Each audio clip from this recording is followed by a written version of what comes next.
The Villisca Axe-Moor House, Villisca, Iowa.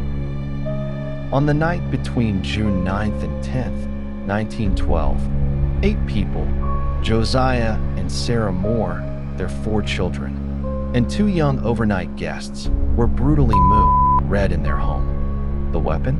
An axe. After the key, Ings, the murderer, covered the windows with clothing, made a plate of beans in the kitchen, and calmly walked away, vanishing without a trace. The case remains unsolved. Since then, the Villisca Axe-Moor House, now open for tours and overnight stays, has become notorious for its terrifying atmosphere. Visitors and investigators report hearing children's voices, lamps dropping without cause, moving ladders. In one particularly chilling incident, and objects flying through the air, a paranormal investigator stayed overnight in Ed himself, whether by supernatural compulsion or self-HM remains debated. Why this story so unsettling? The victims were innocent and vulnerable, children among them. The murderer's bizarre behavior after the key, Ings adds, a layer of inexplicable horror. To this day, the house attracts both thrill seekers and paranormal believers, many of whom leave rattled or in tears.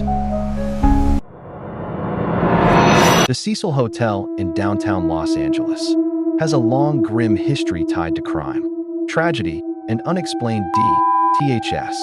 In 2013, 21-year-old Canadian student Elisa Lam checked into the hotel during a solo trip.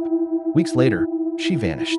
Security camera footage from an elevator showed Elisa stepping in and out as if hiding from someone, behaving in a deeply unsettling way, pressing multiple buttons, and making unusual hand gestures as though communicating with someone unseen. Several days later, hotel guests complained of low water pressure and odd-tasting tap water. Maintenance workers checked the rooftop water tanks and made a horrific discovery. Elisa's body was floating inside. How she accessed the locked and alarmed roof remains a mystery, and her strange elevator behavior has fueled countless theories, from mental illness to paranormal activity. DTH of Jeanette De Palma, 1972, Springfield, New Jersey, USA. Jeanette De Palma was a 16-year-old girl who went missing after leaving her home. In August 1972, 6 weeks later, her body was discovered on a rocky cliff locals called the Devil's Teeth. Surrounding her were strange arrangements of sticks, crosses, and what some witnesses claimed were symbols linked to occult practices. The cause of DTH was never conclusively determined, and police received little cooperation due to fears and rumors of witchcraft or cult activity. The case remains unsolved, and the mysterious circumstances have led to decades of speculation in local communities. The Axemen of New Orleans, 1918 to 1919, New Orleans, USA. In the early 20th century, New Orleans was plagued by a serial killer, known only as the Axeman. This unknown assailant would break into homes at night by removing wooden door panels, then attack residents using their own axes. He did not rob his victims, and his choice of targets seemed random. The city lived in fear until the killer sent a letter to local newspapers claiming he would strike again, but would spare anyone whose home was playing jazz music.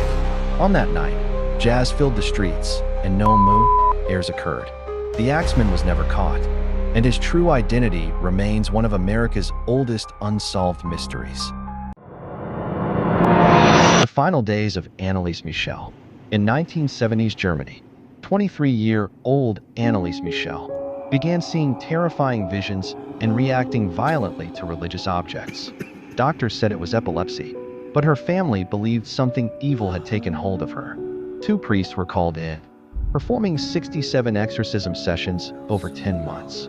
Witnesses claimed to hear voices that weren't hers, and neighbors spoke of screams echoing through the night.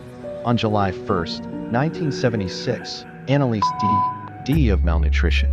The courts called it neglect, but her family never stopped believing it was possession. Even now, some in that quiet village swear they can still hear her voice calling from the darkness.